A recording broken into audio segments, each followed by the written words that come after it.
Hi guys, welcome back. So today we're going to make onigiri. So onigiris is a rice ball snack. It's very popular in Japan. You can find them anywhere in convenience stores. And I've been wanting to make this for a long time for my lunches, but I wanted to get the nori sheets within a plastic wrap so I can keep it fresh when I'm ready to eat it. And finally I found it. So I've got this from KT Mart in the city. It's pretty much just the plastic wrap with the seaweed inside. So all you have to do is you put your rice ball in the middle, wrap it up, and when you're ready to eat you can just peel off the plastic. So it's very convenient. So I'm really excited to try this out. I also got some little triangle molds here from Daiso. So it comes in two sizes, so a big one and there's also a little one as well. So it's so cute. So I'm really excited to try this as well. I also got some furikake. So this is just some seaweed and seafoody seasoning for the rice. So let's go make this. To make the rice, we're going to need 2 cups of sushi rice. I'm going to wash this rice 3 times.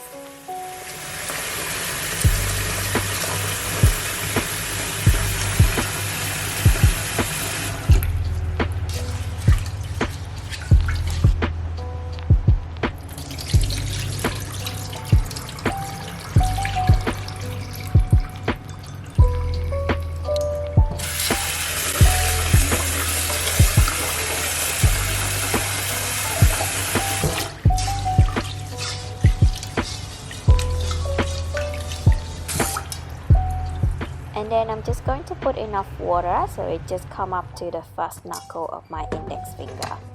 And put it in the rice cooker, close the lid and press start. For the tuna filling, we're going to make some mayo tuna. So I have drained 1 can of tuna in here. We're going to smash it into smaller pieces, almost like a paste. Then we will add 1 tablespoon of mayo and mix it together.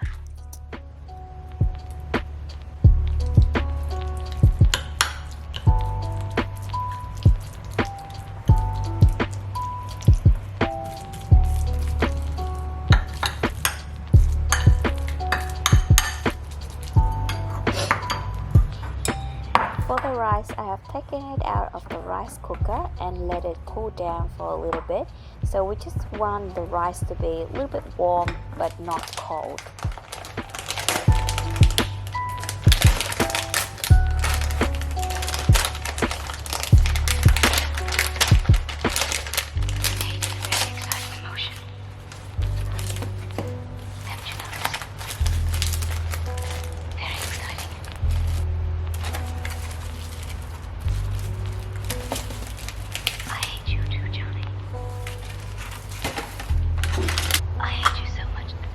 Okay, now let's make our first onigiri. I'm just going to put in a little bit of rice just to have the first layer cover up to half of the mold here.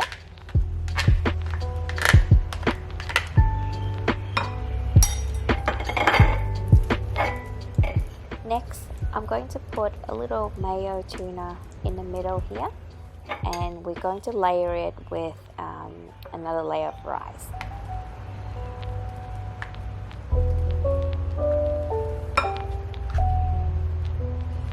Place the lid on the top and press down.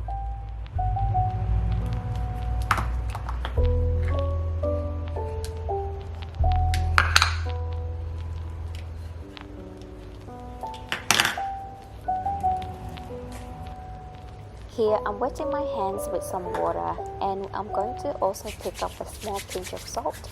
I'm going to rub that salt all around my palms, and then we're going to pick up these rice balls.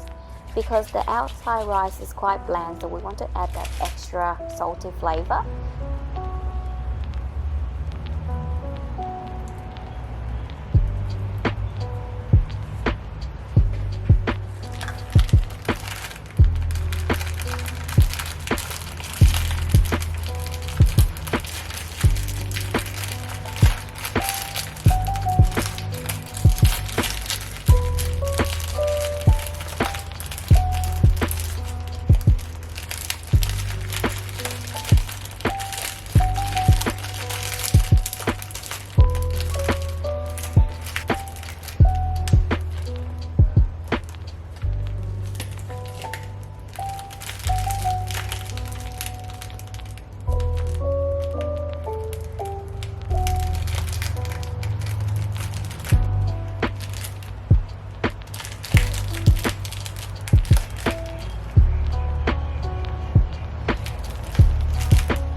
the furikake version, we're just going to add enough of the seasoning into the rice, as much as you like, and then we're going to follow the same process as the first one.